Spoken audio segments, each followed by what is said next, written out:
Santa Sire Bardo, Bardo, Bardo, Santa Диана Баргидо, Баргидо, Баргидо, Santa Sire Bardo, Bardo, Bardo. Владислав Вольный, лидер русской молодежи. Всем добрый день. Так, у меня будет очень быстро, поэтому готовьте восприятие, информации много. Смотрите, если что, какие-то вопросы, я думаю, лучше их задавать после. Так, у нас, наверное, все слышали такую информацию, что Уранха и Саха такие слова говорят, да? Кто слышал, такое есть? Что это означает? Уранха — это, воины Чингисхана, говорят, да? Чингисхан, все, наверное, слышали, кто такой. Так вот, Саха, он не пришедший от иго Чингисхана, да? Потому что если так, то тогда, получается, они убежали от него. Чингисхан шел, да, завоевывать весь мир, и тогда фермеры, люди, да, которые не хотели воевать, они сказали: мы не будем этого делать, и убежали. Действительно, такое было когда-то, и к народу Саха приходили люди, но они все смешались, сахатизировались, так скажем, да, народ Саха их, научил своему языку, своим традициям, культуре, вере. Поэтому у нас тут нету других никаких вер, других языков. Поэтому народ Саха, он коренной. И у народа Саха, есть ботур. Ботур — это не воинственный какой-то, да, который-то нападает, грабит и так далее. Это вообще народ Саха мирный. Но у них были ботуры, это как знаете, в деревне там, например, пару ботуров есть, да, это не как какие-то патрульные, да, которые ходят. Это те, которые, сильные были, если какая-то проблема, они ее решали. Примерно так. Очень часто их можно было встретить во время ИПХ на соревнованиях. Игорь Дудина. Даже сама Батыя, она показывает, что народ Саха не воинственный, потому что это для того, чтобы с лошади, когда едешь на лошади, ветки там срубать или что-то такое, по пути. Пошли дальше. Чем занимался народ Саха? Скотоводство. У народа Саха есть своя коренная корова, не какая-то откуда-то пришлая там, да? Она действительно может зимой сама себе пропитание находить. Конечно, это отдельная тема, мы на ней заострять особо не будем внимания. Коневодство. У народа Саха есть свои лошади. Они так выглядят симпатичненько. Рыболовство. Народ Саха занимался рыбалкой. У нас есть большая река рыбная, озера. И до сих пор мы это видим, что это не ушло из культуры народа Саха. Охота. Со времен мамонтов народ Саха охотился. Разнообразие. Сами понимаете, тут особо не занимались выращиванием фруктов, овощей, потому что короткое очень время для этого есть.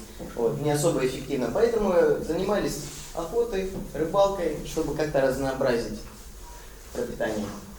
Современную охоту мы знаем какая. Следующая информация будет такая более глубокая для восприятия, поэтому сразу же скажу, что она все подтверждается фактами. Я с собой немного взял фактов, но если в пирамиде, так скажем, да, диалога, то мы находимся наверху, потому что вся информация, она подтверждается именно фактами. Итак, есть такой человек, про которого я чуть позже расскажу, он на фотографии, да, вместе с археологами когда-то у нас было найдено на Деренкюрехе находки, которые полностью перевернули мировоззрение именно тех людей, которые там находились, сами археологи. Потому что они нашли останки, орудия и возраст такой, знаете, там есть несколько слоев, да, когда человечество жило, и там самый древний нашли. И до этого было, мировоззрение, что там в Африке где-то люди появились, да, но после этой находки полностью перевернулось мировоззрение ученых, да, потому что нашли факты, и с ними никак не поспоришь. Это не какая-то там, да, гипотеза, религиозные догмы, там, да, что говорят там, нет, факт тут есть. Поэтому после находок этих Плиненской археологической экспедиции, эту экспедицию, дальше этот процесс, да, быстро очень приостановили. Вот, потому что, ну, как бы вы сами понимаете, там есть очень много разных версий, вот, и что там менять, учебники, там весь этот процесс никому как бы не особо хотелось, поэтому быстренько все закрыли и прикрыли. Но все эти работы есть в интернете, и есть действительно факты, и каждый может сам лично сегодня этим заняться, как бы для себя лично, если хотите. Для чего вообще информацию эту даем, да? Мы столкнулись с такой проблемой, что люди, которые уезжают за границу, наши жители, да, вот, приезжают за границу и спрашивают, а можете рассказать про вашу республику, про народ Саха, там, традицию, культуру? Вот, мы часто проводили там ИГ, вот там, да, какие-то праздники национальные, и наших же детей, которые выступают, спрашивают, можете рассказать что-нибудь? Они не могут рассказать. То есть люди вообще, ну, как бы не имеют фундамента представления о своем народе почти. Вот. Заметили, что, ну, как бы в учебном образовании особо как бы нету вот этого пласта прям, чтобы хорошенько все понять. Вот. Поэтому именно эту информацию я немножко пробегаюсь поверхностно, чтобы вы поняли. Итак, вот этот человек, Мочанов Юрий Алексеевич, ну, это очень известный как бы ученый, я коротенько его интервьюшку дам, чтобы вы послушали, чтобы поняли его видение. Юрий Алексеевич Мочанов, доктор исторических наук, не отрицая идеи Гоголева, имеет аргументы в пользу другой версии, возможно, автохтонного происхождения якутов. Археологический общедоступный музей Института гуманитарных исследований располагает уникальными экспонатами по истории арктических культур. Великий путешественник Врангель в 1841 году написал: «Как ощутился здесь человек? Что могло завлечь его сюда, в могилу природы?» Напрасно мы будем искать решение нашего вопроса. Никакой памятник, никакое предание не говорит о том, что было прежде. И вот вам музей, который вам рассказывает, что было прежде. Оказывается, здесь люди начали жить уже около 2,5 миллиона лет назад, и даже поставлена на материалы Дерень-Куряха проблема внетропического происхождения человека, что не исключено, что Якутия входила в ареал становления, появления на Земле человека, появления разума и так далее. Традиционная теория, идущая еще от Дарвина, он в 1871 году издал книгу «Происхождение человека», где отметил, что человек обязательно произошел в жарком поясе тропическом и, скорее всего, в Африке. Но одновременно с Дарвином вышла работа американского ученого Мориса Вагнера о том, что человек не мог произойти в жарком поясе. Там обезьяны как живут, так до сих пор и живут, и никто из них человеком не становится. А только на севере, где вот менялась теплая погода на холодную, где человеку надо было от собирательства всяких бананов, там, ананасов и других фруктов перейти к охоте, то есть охота, где надо было огонь научиться добывать и поддерживать, где надо было одежду, значит, иметь и так далее. Вот там действительно, если там обезьяна или обезьяна какой-то подобный, животное могло постепенно стать человеком. Но не было фактов. И в 1982 году такие факты появились на Дерень-Куряхе, это на Лене. Там вот такие вот скопления орудий, которые оставил человек, я сказал, около 2,5 миллиона лет. Потом различные этапы происходили развития человечества именно на территории Якутии, ну и прилегающих к ней территорий. Исследует это наш вот Центр арктической археологии и палеокологии человека Академии наук Республики Саха, Якутия. На Дерень-Куряхе найден могильник возраста 3500 лет. И вот антропологи определили, что по антропологическому типу погребенные там люди больше всего из современных людей похожи на якутов, но на якутов, которые центральноазиатского типа. Ну, как вы поняли, вот, действительно было найдено. Но потом как-то эта тема приглушилась, да, потому что, ну, зачем поднимать авторитет республики там и так далее? Тут как бы интересы совсем другие, вот, финансовые, так скажем, да? Вот. О том, что-то там про то, что тут первые люди и так далее. Зачем эту тему понимать? Она что, человеку какой-то им принесет прибыль? Нет. Поэтому эту тему быстро закрыли. Вот. Ну, молодец, вот ученые все оставил работы. Была даже международная как бы, конференция, люди со всего мира, ученые приезжали, смотрели. Ну, об этом нам особо не показывают, как бы, да, информация. Ну, это для этого только придется самостоятельно пока вот, заниматься. Тут мы немножко пойдем в сторону веры народа Саха. Какое у них было мировоззрение? Вот, они жили, получается, если 3 миллиона лет назад, да? Какое у них было мировоззрение? Оно до сих пор на самом деле сохранилось, потому что цивилизация, так скажем, да, вот, ну, казаки, которые сюда пришли чуть позже, вот, народ Саха как жил, так и жил. Вот, их никто не завоевал, как индейцев до этого времени. Вот, поэтому у них свое мировоззрение сохранилось, какое и было. Вот, поэтому немножко посмотрим на масштабы Вселенной. Это будет дальше в тему. Ну, немножко поймете размеры нашей планеты, размеры Солнца и так далее.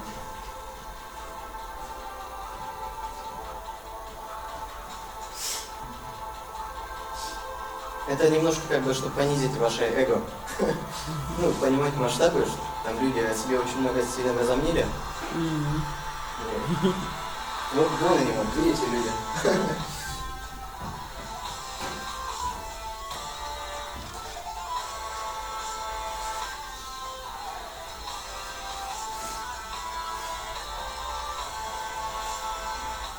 Ну, там вот болтают. Ага, Солнечная система. Кусочек.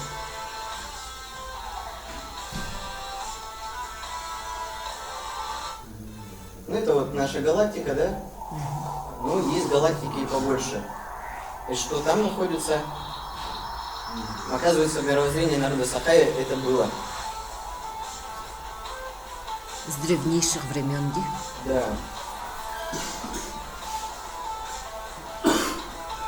Ну, галактик очень много, это просто разговор научный. Вот, теперь мы немножко приблизимся до масштабов наших. Вот. Галактик огромное количество.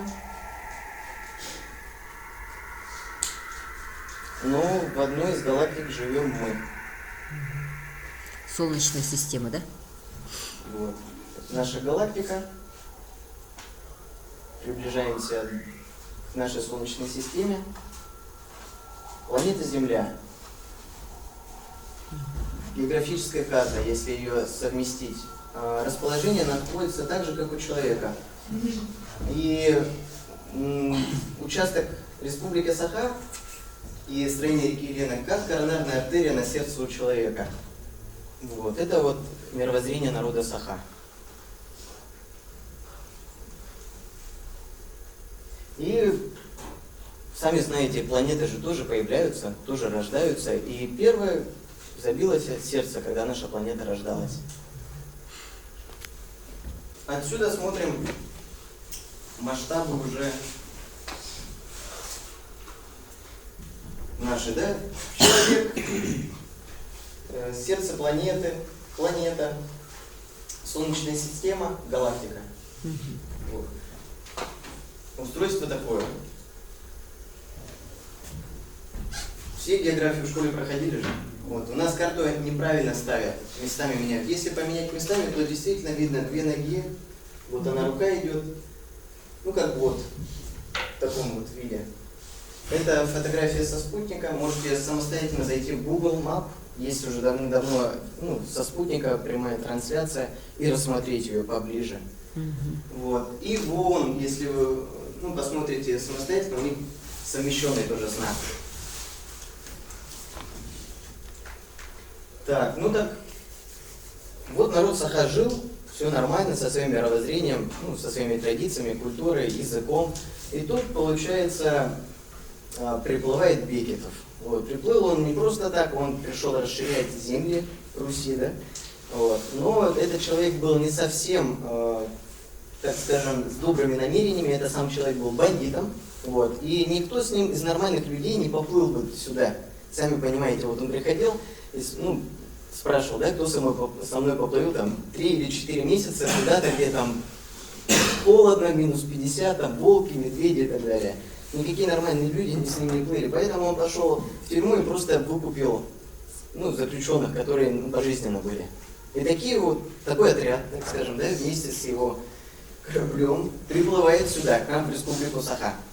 Вот. И произошло первые стычки. Вот. Сначала они как бы с южной стороны приплыли, со стороны, где у нас живет Ивенки.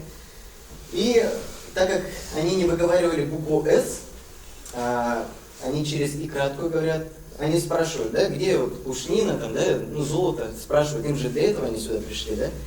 Вот. И они говорят, там яха, они охотники, рыболовы, у них есть, народ Саха, он не кочевой, он на месте сидит, так скажем, да, это ивенки вокруг с оленями постоянно передвигаются. А народ Саха там как раз, разбогател, там пушнина, все есть, да, и вот они пошли туда, встретились с народом Саха, и сегодня у нас стоит памятник людям, которые агрессивным способом, так скажем, напали и создали такой не буду сильно углубляться. Скажу так, что у нас есть улица Пояркова, в архивах, если посмотреть, это у нас человек, который людоед, то есть они не могли выжить у нас тут, и они женщин варили и ели. Вот, в архивах это все есть. Про Бекетова тоже написано, что его даже эти батюшки не смогли, образумить, да, и его скормили собаками. Собаки, собачья смерть. Поэтому таким людям, которые насильным способом пришли сюда, в республику Саха и так поступили, называть улицы, памятники ставить, я думаю, не совсем разумно. Вот, поэтому, так как это слово, которое появилось от слова яха, яко, якут, да, появилось, это кличка народа Саха. Заметили, что на языке Саха вы говорите Саха, а на русском языке почему-то говорите якут. Вот. И это слово не совсем хорошее значение имеет на тюркских языках. Вот. Поэтому нужно говорить просто Саха. И каждому русскому человеку я рекомендую тоже так делать. Говорить нужно также правильно. Не надо искажать русский язык. Дурова, багыба, бахалуста. Это смешно очень звучит, когда приезжаешь в развитые страны, да, встречаешь своих коллег, так скажем, да, со стороны там, да, и кто-нибудь из твоих, так скажем, земляков скажет дурова. Да? Люди просто не могут понять, что это он говорит. Вот. Почему он не может сказать здорово, вот, или поздороваться на своем языке. Еще одна проблема. Когда Бекетов сюда пришел, с ним также пришла, так скажем, да, батюшки, христианство, и народу Саха сказали, да, так как у них по вере у народа Саха и мировоззрение центр галактики, это тот, кто ее создал, вот откуда галактика и начинается, да, это и есть Тангара, Бог по-русски, да, вот. А христианство сказало, что Тангара это вот Христос, и так далее, и тихонечко на свою перетянули. И сказали, что каждому, Саха нужно взять имя русское и фамилию. И они так и кличили. Например, приходили люди, которые, например, басы пришли, они говорят Бусиковы. Вот. К попу Петру, да, пришли, там 10 человек, он говорит, Петровы будете. Попу Ивану будете Ивановы. Кому дали вино попить, там, да, покурить, ему понравилось, они говорят, да, Винокуровы будете. И так быстренько очень поменяли. Конечно, тут таких не было. Ни Иванов, ни Петров, Гуринюргуна, Алгыстаны, Кюней и так далее. Поэтому каждому Саха сегодня нужно вернуть свои имена, фамилии, отчества. Но это просто анекдот, то, что до сих пор люди в 21 веке в цивилизованном обществе ходят с русскими фамилиями, именами и отчествами. Сами понимаете, даже на соревнованиях, когда наш спортсмен выступает, выходит какой-нибудь борец дагестанец, чеченец, который гордый за свою нацию, да, и борется с Иваном. Думает, сейчас русский парень выйдет. Да ну. Вот так вот. Это, представьте, то же самое, вы приезжаете в Африку, выходит афроамериканец такой темнокожий, да, с такими вот огромными туннелями, да, тут у него пробита губа, тут на шее что-то, да, весь такой разрисованный, и говорит: я Иванов Петя. Вот точно так же вы для нас выглядите, понимаете, это, ну, как бы смешно очень выглядит. Поэтому, как бы, нужно поменять. В 21 веке все-таки живем. И про то, что народ Саха самый, как бы, первый народ всего человечества, об этом можно найти очень много сведений, не только археологических находок, но и в тюркской культуре, так как Саха народ это прародитель тюрков, и тюркские языки очень, ну, похожи на язык Саха, как вы заметили. Они все, ну, есть такое вот дерево, да, тюркских народов, и называли саки, да, Саха. Ну, есть очень много вот таких картинок в интернете, да, от самих тюрков, Юскют Сахалар. Вот. Ну и, конечно, возьмем немножко, для того, чтобы разбавить авторитет, как бы, нашими, российскими. Герб Чеченской Республики, которого все знают, такой очень амбициозный человек. У них на гербе как раз-таки находится узор народа Саха, вот, который мы легко можем узнать. Ну и пробежимся немножко повторно по этой информации. Планета Земля, вид с космоса, географическая карта.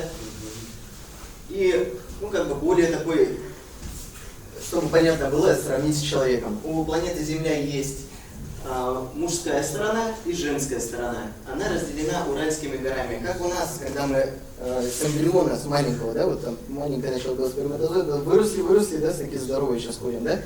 И во время этого роста у нас произошло тут разрыв, ну, как бы грудь, да, вот появилась. Это как Уральские горы на планете Земля у нас находятся.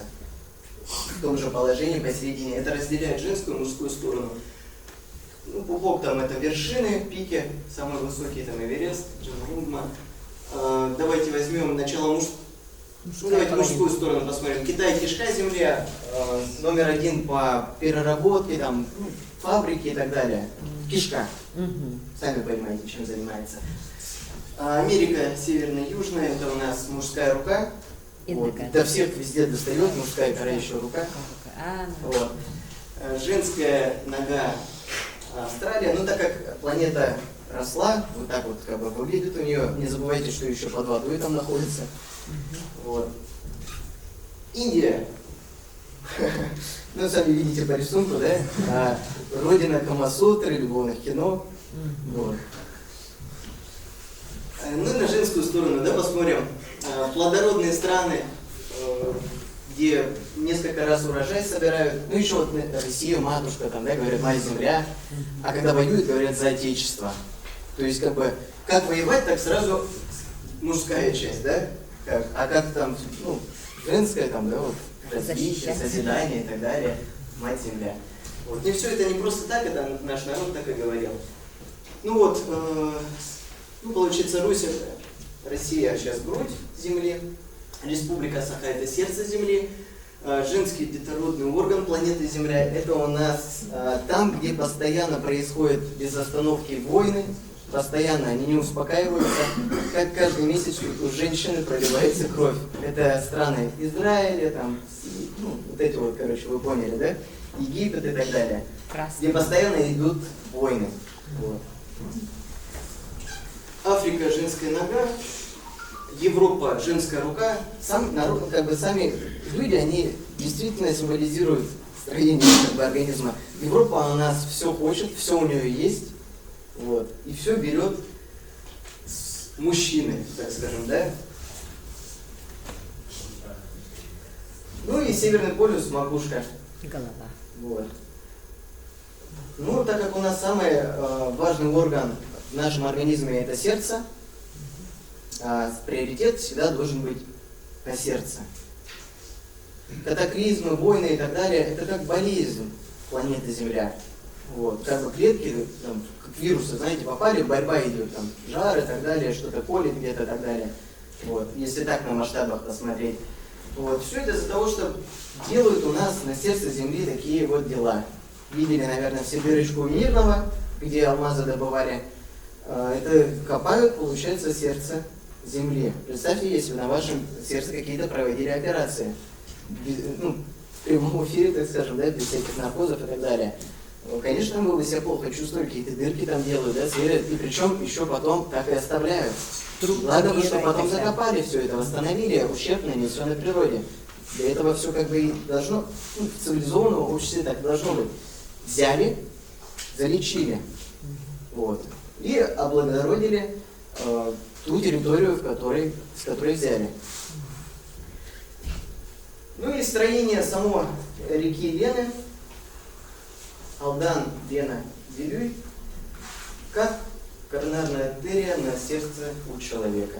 Именно такое же расположение, поэтому самостоятельно можете всю эту информацию проверить, подтвердить.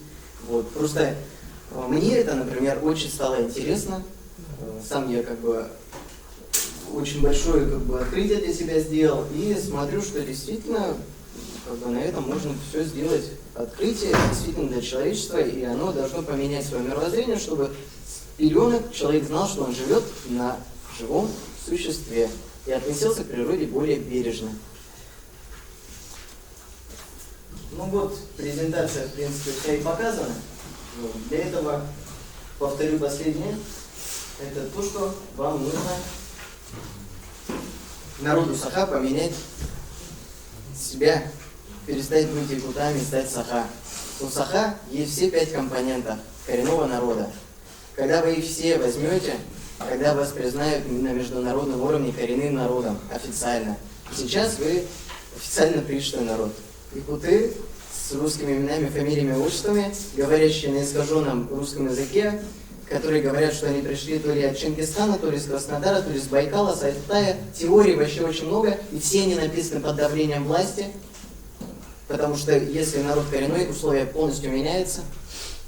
Вот, поэтому говорите, что вы Саха, что вы коренной народ, и докажите это своим паспортом. Потому что когда скажут, да ладно, и какие у вас имена у коренного народа? Винокуров Вася? Нет. Ну это вы понимаете, уже анекдот. Пришли будет. Вот. И когда кто-то из наших там чиновников приезжает на разговоры, такое же соответствующее отношение вы видите, и уважение соответствующее. Поэтому начните уважать себя, и вас начнут уважать другие. Вот. Ну все, я закончил. Вот,